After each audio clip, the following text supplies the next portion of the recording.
আমি আপনাদেরকে এই ছোট্ট বেবি ফ্রকটি কাটিং শেখাবো। যদি শিখতে চান ফুল ভিডিওতেই সঙ্গেই থাকুন। শুরুতে আমি এখানে 1 গজ পরিমাণ কাপড় নিয়েছি। এটা হচ্ছে বেক্সি ভয়েলের কাপড়, অনেক সফট একটা কাপড়, যেটাকে আমি এখন কাটিং করে আপনাদেরকে দেখাচ্ছি। এখানে আমি শুরুতে 2 ভাঁজ করে নিয়েছি।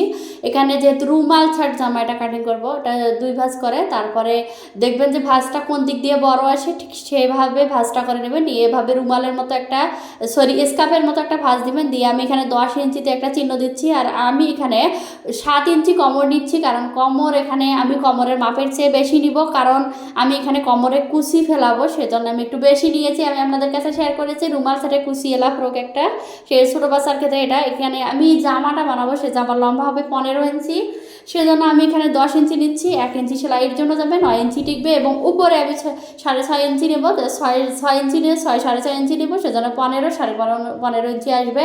তারপরে এইভাবে করে কুচি হবে দেখেন। তারপর এখন চলে যাচ্ছি আমি উপরের অংশ, অর্থাৎ বডিটা দেখেন কোন দিক দিয়ে ভালো আসে আপনারা দেখবেন। আপনাদের দেখবেন যেদিকে সুন্দর হয়, যেদিকে রাউন্ডে আসে ঠিক সেভাবে নেবেন। বডির মাপ অনুযায়ী আপনারা ভাঁজ করে নেবেন। এখানে বডি আমি 22 ইঞ্চি দেবো, সেজন্য 22 ইঞ্চি 5.5 হয়, তাই 6 ইঞ্চি নেবো। এখন গলা 2.5 ইঞ্চি নিলাম, পুট গলা নিলাম 1 ইঞ্চি, পুট 2 ইঞ্চি, মোহরা 4 ইঞ্চি, বডি 6.5, কোমর 5.5 ইঞ্চি, কারণ বডি 22 ইঞ্চির জন্য 6.5 নিলাম, 1 ইঞ্চি এক্সট্রা 5.5 হয়। তারপর এভাবে করে কাটিং করে নিচ্ছি। তারপরে সুন্দর করে এভাবে রাউন্ড করে নেবেন। তারপর এখন চলে যাচ্ছি হাতার দিকে। হাতা আমি এখানে একটা জাস্ট হালকা একটা হাতা দেবো, যা আছে সেটাই একটু রাউন্ড করে দিলাম। দেখেন এদিকে একটু রাউন্ড করে দিছি, এখানে 3.5 ইঞ্চি আসে, সবটা পুরোটা 3.5 ইঞ্চি করে নিলাম। তারপর